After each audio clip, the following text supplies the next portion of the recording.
All birds find shelter during rain, but eagles avoid rain by flying above the clouds. Problems are common, but attitude makes a difference. ये बात कही है महान भारतीय वैज्ञानिक और हमारे भूतपूर्व राष्ट्रपति डॉक्टर एपीजे अब्दुल कलाम जी ने। उनके कहने का अर्थ यह है कि तूफानों से डरकर सारे पंछी जब अपने घोंसले में चले जाते हैं, तब बाज ही एक ऐसा पंछी होता है जो बादलों के ऊपर उड़ के अपनी उड़ान जारी रखता है। सबके जीवन में मुश्किलें आती हैं, लेकिन उन मुश्किलों को देखने का आपका नजरिया ही आपको जीवन में आगे ले जाता है। और बाज की तरह अलग नजरिया रखने वाले लोगों के लिए धरती मां के प्रति अपना कर्तव्य निभाने का ये सुनहरा मौका है। रिन्यूएबल ऑयल और गैस के क्षेत्र में आपका स्वागत है। यहां आपके पास $1 ट्रिलियन बायोफ्यूल इंडस्ट्री की सबसे उन्नत तीसरी और चौथी पीढ़ी के टेक्नोलॉजी के साथ उद्योजक बनने का एक सुनहरा मौका आया है। आइए सबसे पहले हम ये जान लेते हैं कि इस इंडस्ट्री की आवश्यकता क्यों है। ग्लोबल वार्मिंग या वैश्विक तापमान इस दुनिया की सबसे बड़ी समस्या है। ग्लोबल वार्मिंग इसका प्रमुख कारण है जीवाश्म ईंधन यानी फॉसिल फ्यूल। करोड़ों साल पहले इस धरती पर डायनासोर जैसे जीव रहा करते थे। तब इस धरती पर कहीं अंतरिक्ष से एक उल्का आकर टकराई और पूरी धरती पर भूकंप और सुनामी फैला दी। इस महाप्रलय की वजह से सारे प्राणी और वनस्पतियों का विनाश हो गया और वे सारे धरती में समा गए। धरती के अंदरूनी भाग के बढ़ते दबाव और तापमान की वजह से इन जीवाश्मों का रूपांतर हुआ क्रूड ऑयल और क्रूड गैस में। इन चीजों को धरती से ऑयल वेल के द्वारा निकाला जाता है। क्रूड ऑयल को प्रोसेस करके उससे पेट्रोल, डीजल, गैस जैसे कई चीजें बनाई जाती हैं। इन सारी चीजों का इस्तेमाल हम रोजमर्रा की गतिविधियों में करते हैं और इसके कारण ग्लोबल वार्मिंग की समस्या बढ़ती जा रही है। वैज्ञानिकों का कहना है कि अगर वैश्विक तापमान 2 डिग्री और बढ़ा तो हम ऐसे कालखंड में पहुंचेंगे जहां से वापस आना बिल्कुल ही नामुमकिन हो जाएगा और धीरे धीरे पूरे धरती का विनाश अटल रहेगा। तो इस ग्लोबल वार्मिंग को रोकने के लिए हमें किसी प्रदूषण रहित उपाय की जरूरत है। रिन्यूएबल क्लीन फ्यूल यानी जैविक ईंधन इसका सबसे योग्य और बेहतर पर्याय है। इस जैविक ईंधन का निर्माण करना ही हमारा व्यवसाय है। भारत की आज की सबसे बड़ी समस्या है कचरा या कूड़ा। इस कचरे के कारण मच्छर, मक्खी और उनके द्वारा फैलाए जाने वाले डेंगू और मलेरिया जैसे बीमारियों को हमें कई बार झेलना पड़ता है। हमारे शहरों का कचरा जाता है डंपिंग ग्राउंड में। इस प्रक्रिया में हमारे देश के करोड़ों रुपए भी खर्च हो रहे हैं और साथ ही प्रदूषण और उनसे जुड़ी बीमारियां भी फैल रही हैं। मगर अब आधुनिक तकनीक की मदद से इस समस्या भरे कचरे को रिन्यूएबल क्लीन फ्यूल में आसानी से बदला जा सकता है। ऑर्गेनिक कचरे से जैविक खाद और बायोगैस बनाने की टेक्नोलॉजी और इनऑर्गेनिक वेस्ट से डायरेक्ट क्रूड ऑयल बनाने की टेक्नोलॉजी का आविष्कार हो चुका है और इसलिए इस समस्या का समाधान भी इस इंडस्ट्री से हो सकता है। हमारे देश में किसानों की अनगिनत समस्याएं हैं। इसके कई कारण हैं, जैसे सूखा, बाढ़, अनाज का सही दाम न मिलना। इन समस्याओं से जूझते हुए कई किसानों ने बीते दिनों में आत्महत्या की राह चुनी।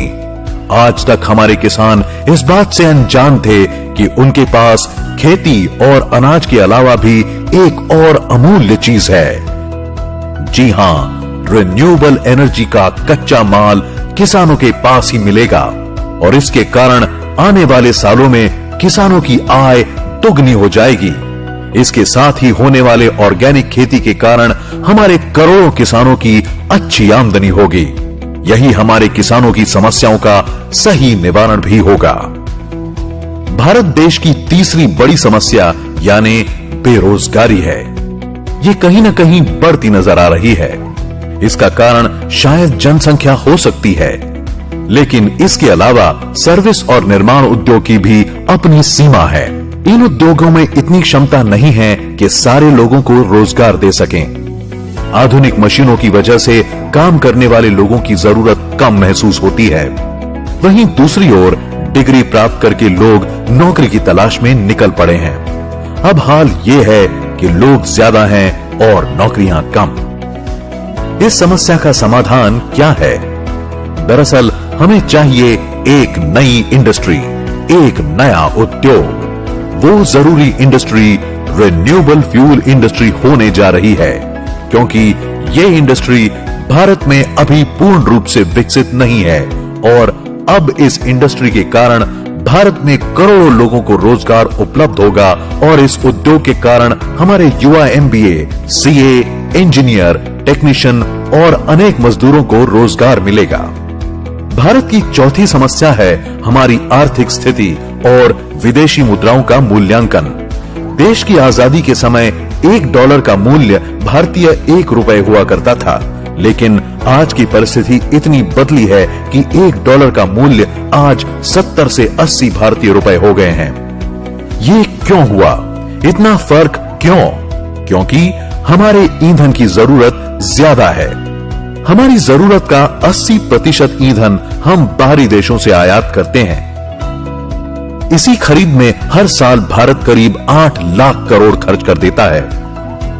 अगर यही 8 लाख करोड़ रुपए भारत में ही रहकर देश की अर्थव्यवस्था में घूमे तो हमारी जीडीपी में 100 लाख करोड़ रुपए बढ़ जाएंगे। इस तरह हमारा फॉरेन एक्सचेंज बच जाएगा और भारत का कई गुना आर्थिक विकास होगा। हमारा भारत बहुत आसानी से $5 ट्रिलियन इकोनॉमी की तरफ शान से अपने कदम बढ़ा सकेगा, क्योंकि इस इंडस्ट्री की वजह से बताए हुए सारी समस्याओं का समाधान निश्चित होगा ही। इसी के साथ भारत ने जो पेरिस एग्रीमेंट साइन किया हुआ है, उसके तहत भारत को प्रदूषण के स्तर को सन 2005 से 35% कम करने की शर्त को हासिल करने में सुविधा होगी। इसीलिए इस इंडस्ट्री का भविष्य बेहद उज्जवल है। हम ये भी कह सकते हैं कि सरकार को इस इंडस्ट्री की भविष्य में बुनियादी तौर पर जरूरत होगी। ये सरकार भी इस इंडस्ट्री का संपूर्ण समर्थन करती है।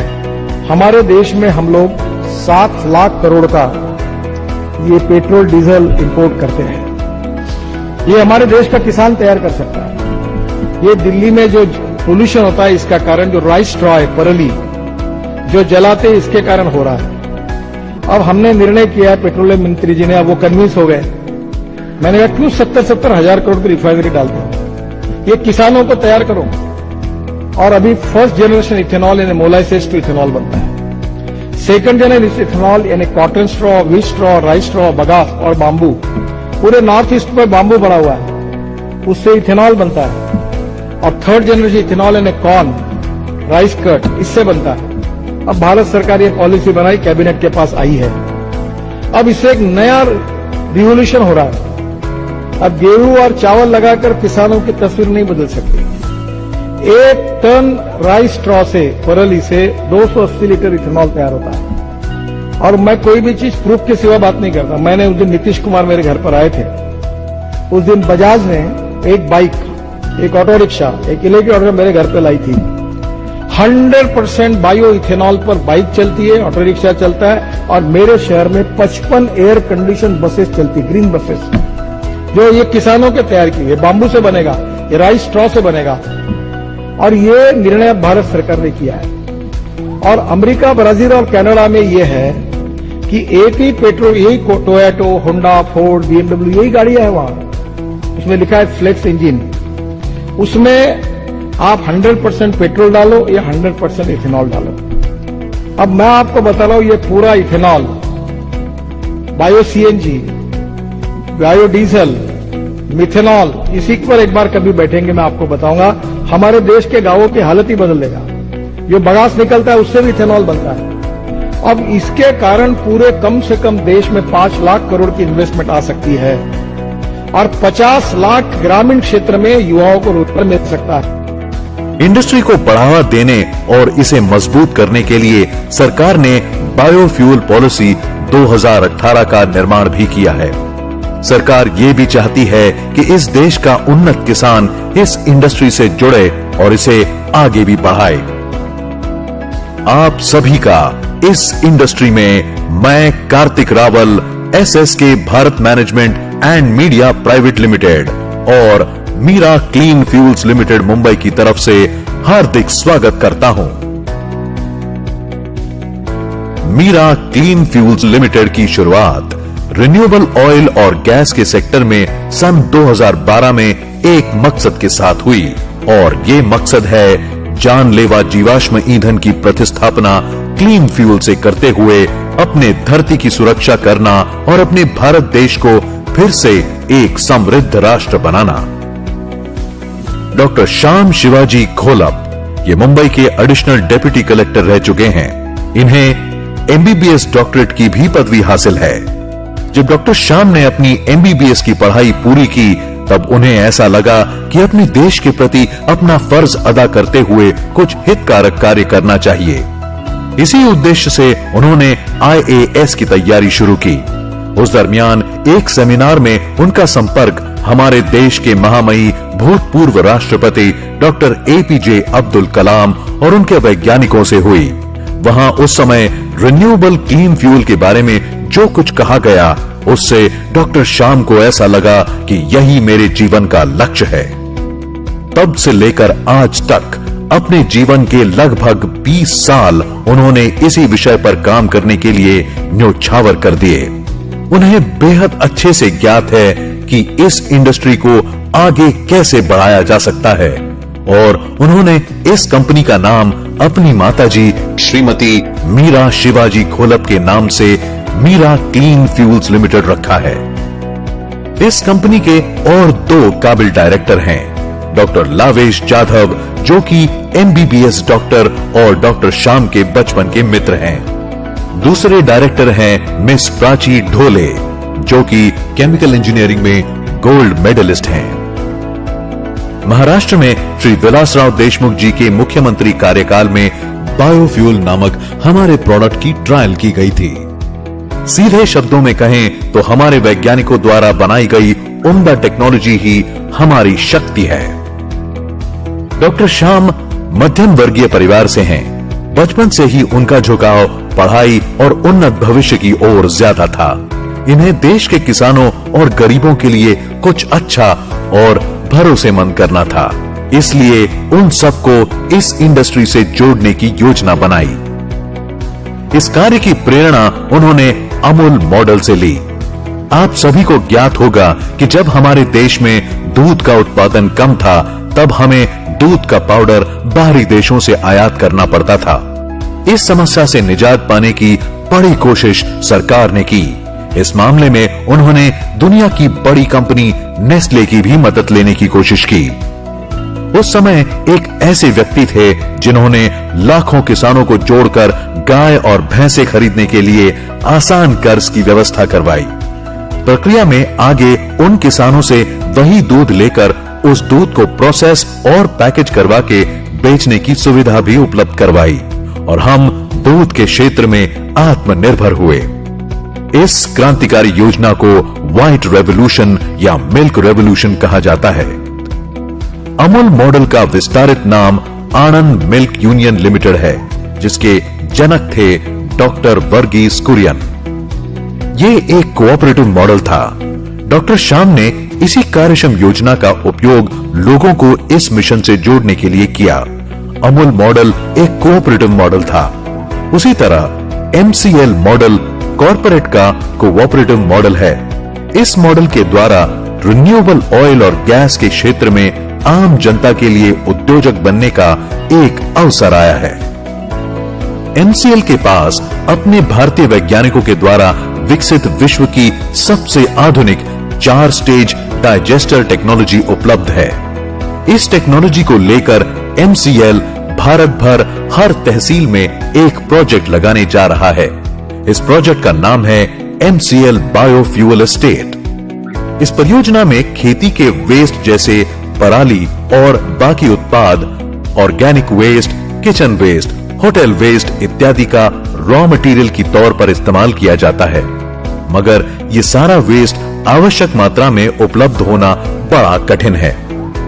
इसीलिए हमारा मुख्य रॉ मटेरियल होगा नेपियर ग्रास, जिसकी खेती उस तहसील के किसानों के द्वारा की जाएगी।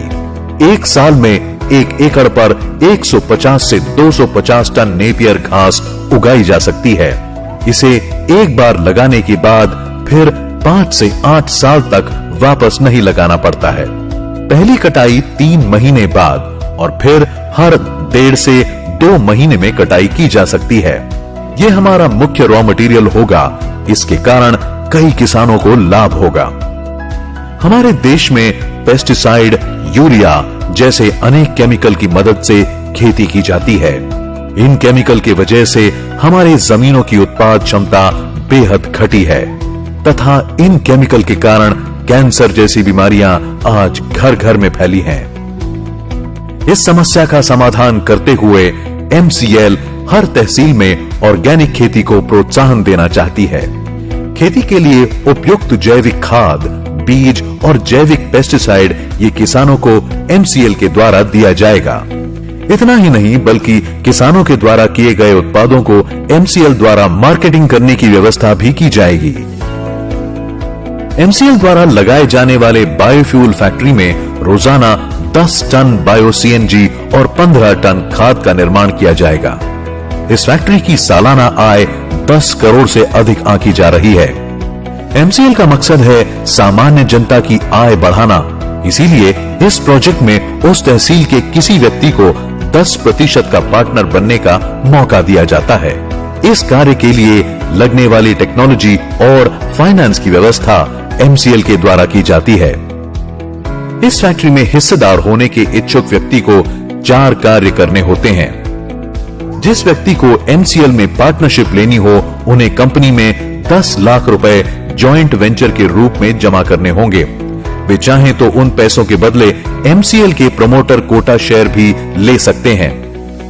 इस प्रोजेक्ट के लिए आवश्यक 10 एकड़ जमीन और फैक्ट्री के लिए लगने वाली सारी अनुमति भी उद्योजकों को ही हासिल करनी होगी और उसके लिए लगने वाला सारा खर्च भी उद्योजकों को खुद को करना होगा। इस कार्य के लिए उन्हें संपूर्ण मार्गदर्शन एवं सहयोग कंपनी की ओर से दिया जाएगा।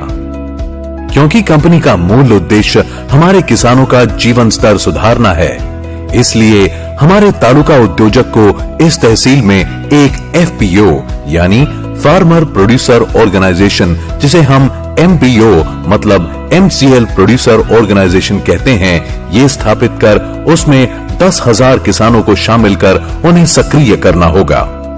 MCL के द्वारा इन किसानों को इस MPO के तहत कई लाभ मिलते हैं, जैसे डिविडेंड, रोजगार, biomass farming contract, organic farming contract, discount card, taluka factory में हिस्सेदारी और इन सब से अधिक हर साल MCL फैक्ट्री के द्वारा 20% मुनाफा उस तहसील की भलाई के लिए आजीवन खर्च किया जाएगा। इन पैसों का इस्तेमाल पानी की समस्या दूर करने के लिए, स्वास्थ्य समस्याएं दूर करने के लिए, हर ग्राम पंचायत में पुस्तकालय बनाने के लिए, अच्छे स्कूल, कॉलेज और रास्ते बनाने के लिए, यानी उस तहसील को जो भी आवश्यकता होगी उसे पूरा करने के लिए किया जाएगा। MCL हर ग्राम पंचायत में एक सेंटर डेवलप करती है। इस सेंटर को हम MVP प्रोजेक्ट कहते हैं। इस प्रोजेक्ट में MCL की आवश्यकताओं अनुसार जो भी जरूरत हो, जैसे कि training seminar, meeting, raw material की खरीद और प्रोसेस, ऑर्गेनिक खेती करवाना, MCL के जैविक खाद और अन्य उत्पादों को किसानों तक पहुंचाना, ये सारे कार्य किए जाएंगे। ऐसे MVP सेंटर को बुक करने के लिए 1.5 लाख रुपए जॉइंट वेंचर के रूप में MCL को देने होंगे। अगर वो व्यक्ति चाहे तो उन पैसों से वो MCL के प्रमोटर कोटा शेयर भी ले सकता है। उस व्यक्ति को 1 हेक्टेयर जमीन की व्यवस्था करनी होगी, जिससे आधा एकड़ जमीन में सेंटर विकसित होगा और 2 एकड़ में नेपियर घास लगाई जाएगी, जिसे MCL खुद खरीदेगी।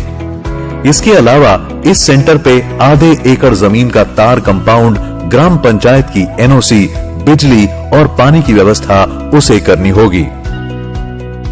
और जो व्यक्ति ये सारा कार्य करेगा वो व्यक्ति एमसीएल की उस तहसील सेंटर का पार्टनर बनेगा। उस व्यक्ति को एक अच्छी आय और सुखी भविष्य प्राप्त होगा। सही मायनों में ये 2 साल की मेहनत और 2 पीढ़ियों का सुनहरा भविष्य हो सकता है। और अगर कोई सेल्फ हेल्प ग्रुप या एमवीपी प्रोजेक्ट लेना चाहे तो ऐसे एसएचजी को यहाँ प्रोजेक्ट फ्री में देने की व्यवस्था भी है। और ऐसे एमवीपी प्रोजेक्ट वालों को उस ग्राम पंचायत के 200 से 300 किसानों को हमारे एमपीओ से जोड़ने का कार्य करना होगा। पूरे भारत में 5,500 तहसील में यह प्रोजेक्ट किया जा सकता है, जिसमें 500 तहसील ने यह प्रोजेक्ट पहले ही बुक कर लिया है। एमसीएल की पॉलिसी के अनुसार एक तहसील में से किसी एक व्यक्ति को ही चुना जा सकता है। अगर आप इससे जुड़ना चाहें और आप अपने तहसील में ये प्रोजेक्ट करना चाहें तो तुरंत हमसे संपर्क करें। तो दोस्तों, आइए हम सब मिलकर हमारी तहसील को एक स्वयं पूर्ण राज्य बनाते हैं। तहसील के माध्यम से जिला, जिला के माध्यम से राज्य और राज्य के माध्यम से हमारे भारतवर्ष का पुनर्निर्माण करते हैं। तो देर किस बात की, आइए अपने भारत देश को फिर से स्वच्छ भारत, आत्मनिर्भर भारत और सुजलाम सुफलाम भारत बनाते हैं।